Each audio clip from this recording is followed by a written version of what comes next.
C'est alors que Satan s'amena.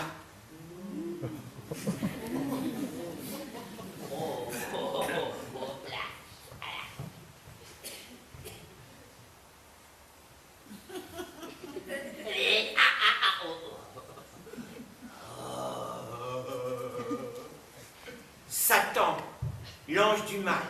Satan, obstacle entre Elohim et sa création.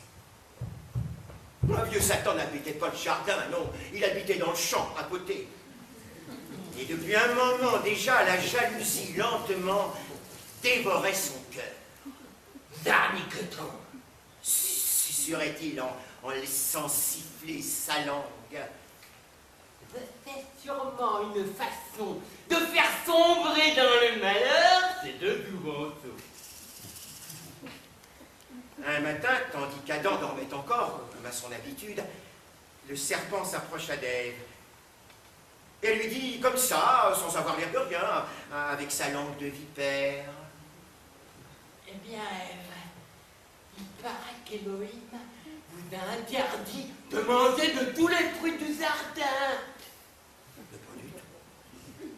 Mais qui vous a dit une chose pareille, nous avons le droit de manger de tous les fruits des arbres du jardin. Ah bon? Mais comment trouves-tu le fruit de ce grand arbre en fleurs qui se dresse là au milieu, hein? Elle, qui dégustait sa dose quotidienne du fruit qui donnait la vie éternelle, faillit s'étrangler. Mais ce serpent-là avait l'air bien informé, d'où sortait-il donc? Elle ne l'avait pourtant jamais vu dans le jardin. Aussi, sans perdre son sang-froid, elle répondit du tac au tac, « Ça, c'est l'arbre interdit. Oh. Elohim a dit de son fruit, vous n'en mangerez pas. Oh. Vous n'y toucherez pas. Sinon, vous mourrez. » Alors, doucereusement, le serpent s'approcha d'Ève, sans avoir l'air de rien. Et Ève reculait car elle ne voulait pas être touchée par le serpent. Enfin, c'est dégoûtant. Et à force de reculer, elle se rapprochait dangereusement de l'arbre interdit. Si près, et si près que ce qui devait arriver arriva. Elle le toucha. Alors Satan rit d'un petit rire diabolique et goguenard. Il lui dit: Eh bien, Ève, tu l'as toussé? Tu es pas morte? Hein? Mais Elohim se moque de vous. Ça, c'est le fruit le plus sucré du jardin. Mais bien sûr que vous pouvez en manger, je le sais, et vous n'en mourrez pas. Bien au contraire.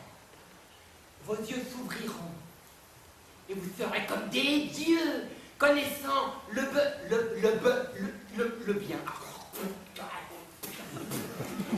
Et le mal.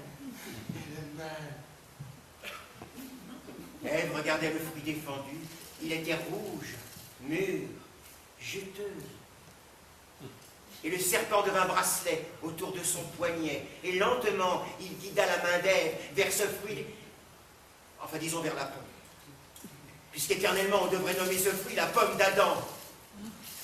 Ève, dans son espoir fou de comprendre tout, de tout, l'a pris et il mordit à belles dents. Puis elle en offrit à Adam, qui entre-temps s'était réveillé.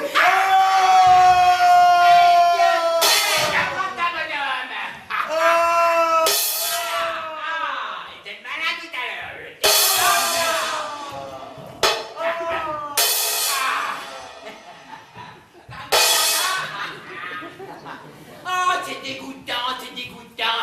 Bah tiens, c'est dégoûtant. Voilà.